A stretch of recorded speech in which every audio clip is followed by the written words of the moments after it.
Questa mattina abbiamo approvato un documento importante per la sanità che è quello dell'emergenza dei medici. Mancano 56.000 medici in Italia, 1.300 in Veneto.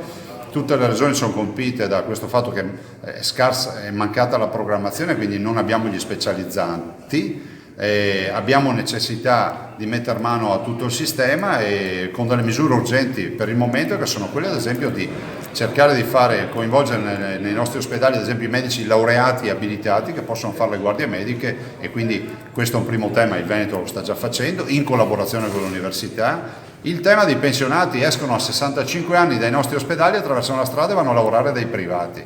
Già i privati assumono i nostri medici non pensionati. Vorremmo avere una contrattazione ad esempio a tempo determinato con i migliori, con i grandi professionisti che devono andare in pensione ma non ancora voglia di lavorare, e molto altro ancora.